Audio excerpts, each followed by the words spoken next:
Ներքին Հորաթաղ գյուղի դպրոցի տնօրեն Մելանիա Դավթյանը պատմում է, որ ապրիլի 2-ին դպրոց է գնացել սովորականից շուտ։ Իրադրությունը լարված էր, գյուղն անընդհատ ռմբակոծվում էր թշնամու կողմից։ Որ գնացինք մինչև կես ժամ արդեն երեխաները գալիս են, նույնիսկ փոքրիկները, ուսուցիչները։ Լրիվին տեղափոխեցինք նկուղ, հարմար, քանի գնում արդեն ռմբակոծություն ուժեղանում էր, նկատեցինք, որ արդեն գյուղի վրա մեծ տրամաչափով են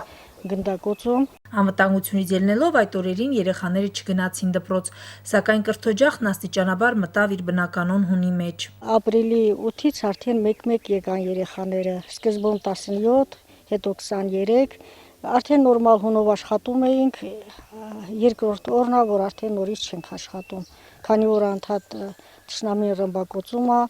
ծնողները առաջին հերթին մտածում են երեխաների ապահովության համար։ Թշնամու արձակած արկերը հիմնականում ընկել են բնակավայրի շրջակա տարածքներում, մի քանիսը գյուղի մեջ։ Բնակչության շրջանում բարեբախտաբար տուժածներ չկան։ Արկերից մեկն էլ ընկել է բնակելի տան շրջակայքում, վտանգելով խաղաղ բնակիչների կյանքը։ Մասնագետները ասելով դրանք կամ իսրայելական կամ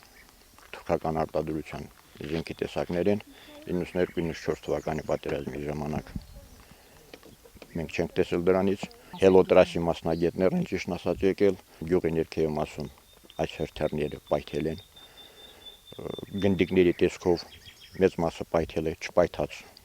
4-5 օր եկել աշխատել են, դեռևս աշխատանքները շարունակվում է։ Կանայք եւ երեխաները հիմնականում տեղափոխվել են առավել ապահով վայր,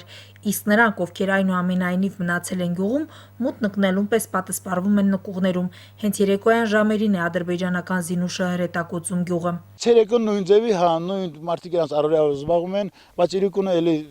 որտեվ ասենք հրետակոծությունը սկսում է հենց իրիկուները, գիշերները։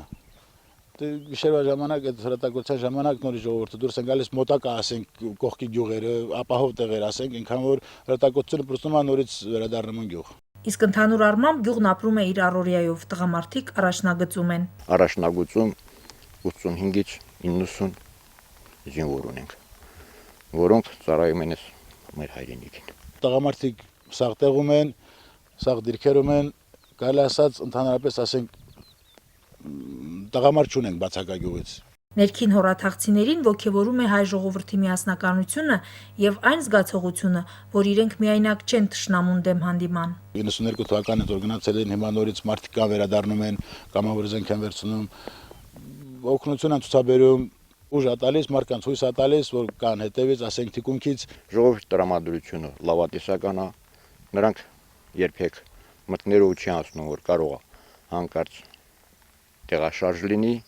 եւ բնականon իրենց առօրյա կյանքով զբաղվում։ Դպրոցի տնօրենին սակայն վրդովեցնում է Ադրբեջանին սանձել չցանկացող գերտերությունների վարքագիծը եւ ուզում է իլուր աշխարհի հայտարարել իր մտահոգությունը։ Ադրբեջանի նման քաղաքականությունը ոչ թե ասենք մարտահրավեր է